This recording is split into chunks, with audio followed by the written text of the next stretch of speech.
राज्य सरकार बड़ निष्पत्ति ओडिशा रे समस्त सरकारी सेवा पाई आधार बाध्यतामूलक खबर जानवा पूर्व आपन जदि आम चैनल को प्रथम थर कर आसी चैनल को सब्सक्राइब करने सह वीडियो को बहुमात्रा शेयर करने को जमर भी भूलु ना।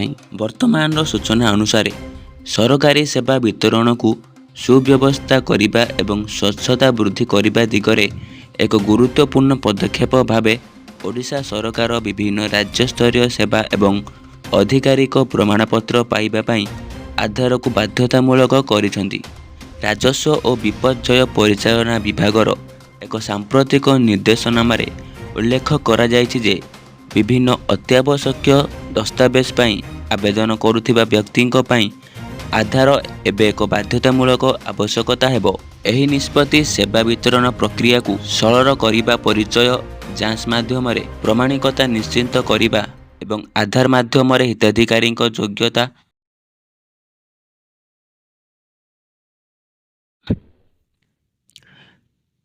राज्य सरकार बड़ एप्लिकेशन दूर करने एवं मध्यवर्ती बिना लाभयोग्य हिताधिकारी निकट में पहुँचाइबा लक्ष्य रखिछंती।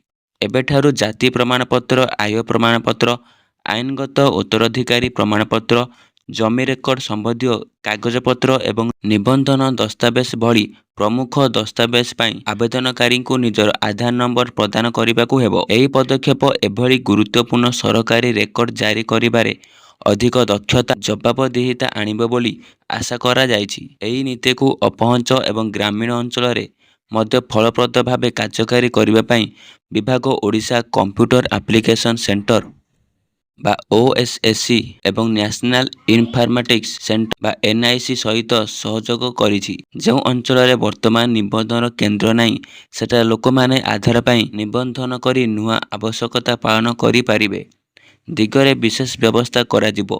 तेबे समस्त आवेदनकारी निकटरे तुरंत आधार नंबर नथाई पारे बोली विचार करी विज्ञप्ति रे अस्थायी रिहाती मध्य प्रदान करा जायछि। से पर्यंत सेमानंक आधार नंबर अधिकारिक भावे प्रदान न हुए आवेदनकारी माने पान कार्ड, पासपोर्ट किंबा भोटर आईडी कार्ड भली विकल्प परिचय दस्तावेज सहित आधार निबंधन स्लिप व्यवहार करी निजर आवेदन पूरण करि पारिबे। सरकारंकर एही उद्यम जनसेवा को डिजिटाइज करिबा, स्वच्छता वृद्धि करिबा एवं आधार एक अन्यान्य एवं बायोमेट्रिक आधारित परिचय व्यवस्था सहित परिचय प्रक्रिया को संयोग करी समावेशी शासन को प्रोत्साहित करिबार एक व्यापक रणनीतिर अंश।